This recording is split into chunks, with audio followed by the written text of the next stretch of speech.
Hey everyone, happy Friday, Creator Mom. It's beautiful out today. It's cloudy, but it's not not too cold at all. Um so I was thinking about shedding the identity that our parents gave us, or our mother or our father, like whoever you grew up with, really, that was an authority in your life. Because our parents, or whoever, our caretakers, I'll put it that way, are the authority in our life growing up. And that meaning they have the authority over you. They have the authority to speak over you. Well, let me put it this way. Many parents or caretakers use their authority to speak over you and declare things over you and tell you who you are. Instead of allowing you to explore who you are, and when you find out things about who you are, reflect that back to you, resound that back to you, say yes, clap yes to that. Some caretakers or people, the authority figure in life will respond with doubt and say, well, that's not who you are. I truly know who you are. Okay, so that's control and manipulation. They, you know, they have enmeshed themselves. They think if they're talking to you like, well, I really know who you are, as if they can see you in some mysterious different way than you can ever see yourself. That's control. They want to have more authority in your life than you have over your life. Anyways, so as a child, this is accepted mostly, right? Because your parent or caretaker is the one who provides for you. And this is the first place where we learn to put up with the bullshit. That sets us up for putting up with bullshit in relationships and bullshit in the workplace with jobs, because your boss is your authority, right? At a job, they're the authority figure. So this is where we learn, I think. And I'm just,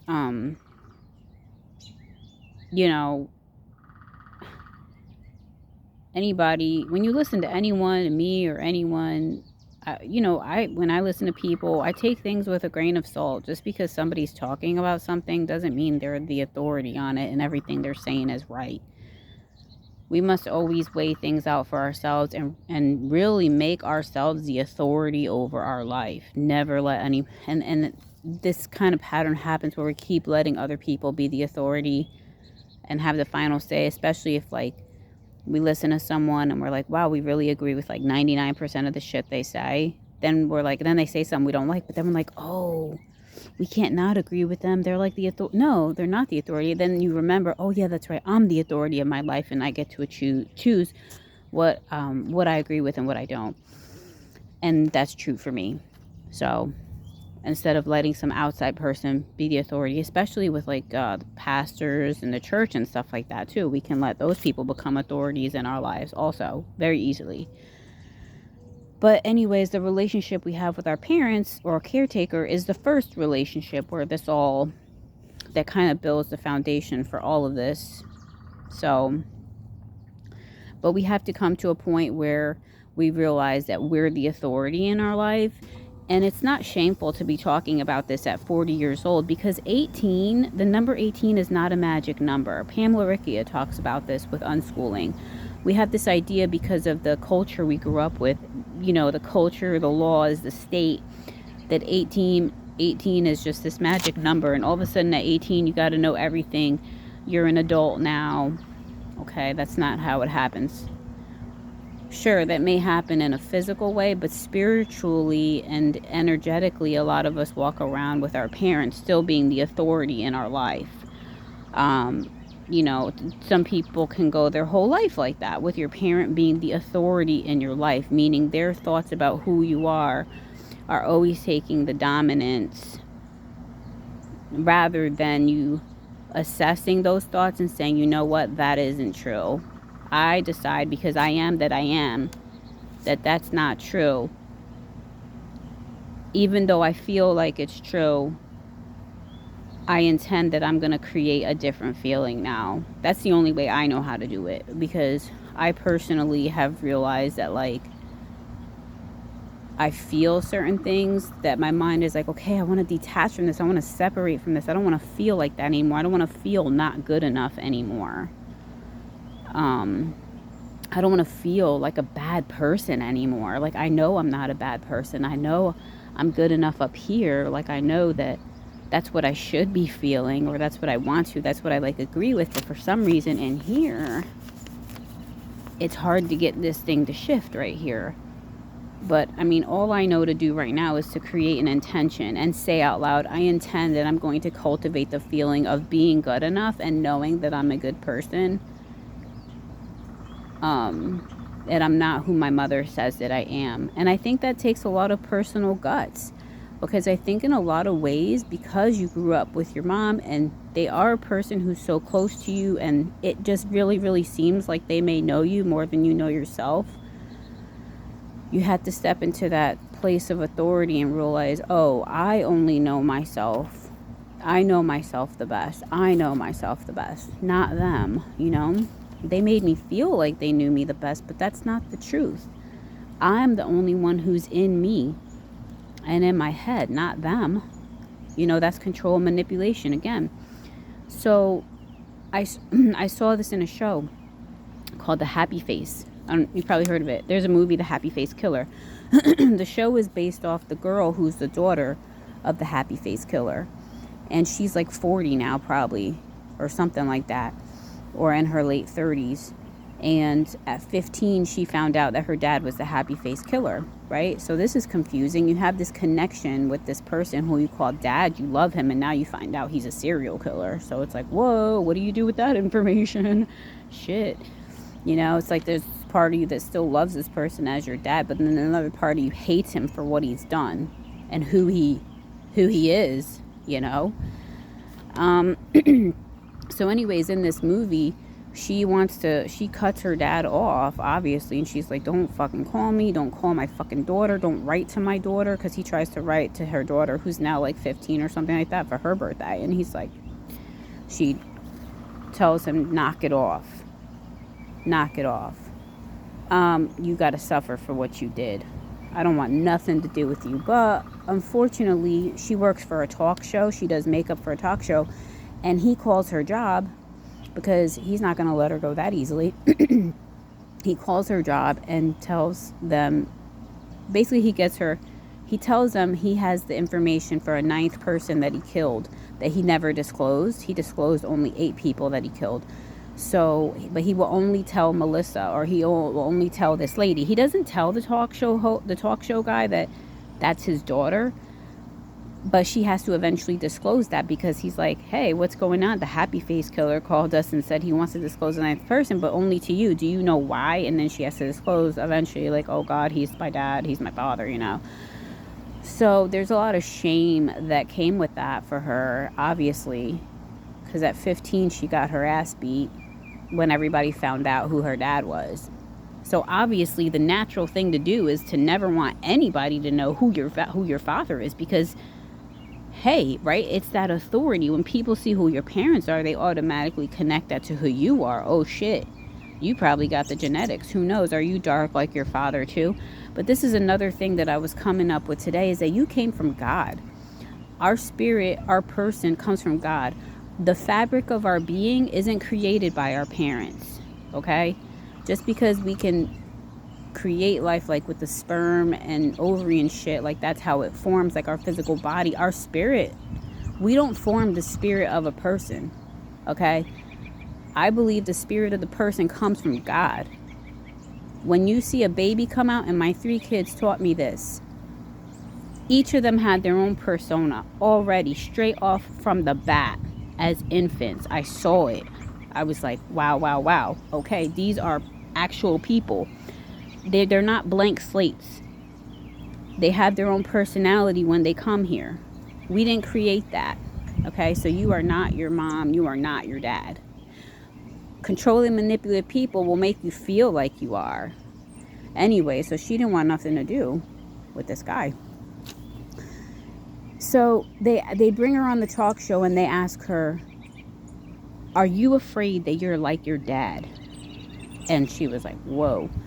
Then she like ended up crying and saying, like sometimes he makes me feel like he can see something in me that I can't. That's basically my interpretation of what she said.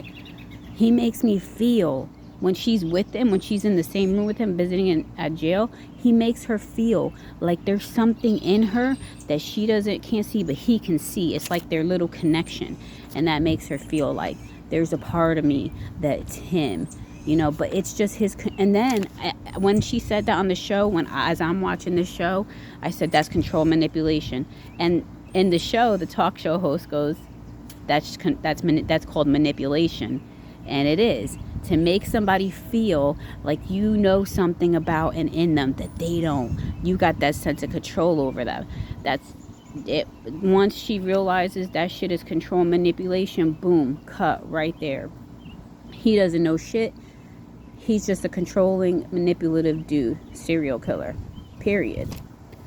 Anyways, so you're not your mother, you're not your father. You may look like them, you may act like them, you may write like them, there may be some things, but you're not them. The fabric of your being came from God. You're you. You're special. You're unique. Your fabric of who you are is unique. So,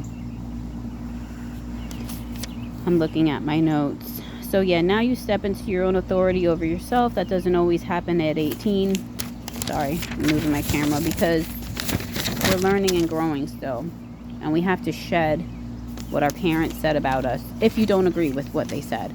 Letting go of who your mother or a parent or a caretaker says that you were, because it does not align with who you say that you are, who you are learning that you are when you get to know yourself, So a healthy parent will give the child space and room to grow, room to know who they are. And then when the child says, hey, wow, I discovered this about myself, or I noticed this, or you reflect that back and say, wow, yeah, you are good at that.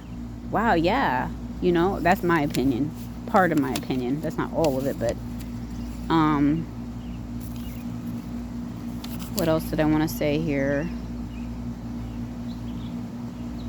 Some people live their whole lives with their parents as an authority, like I said already, energetically, and sometimes physically too. So a parent can have that much control, narcissism, right? That's where that whole thing comes from.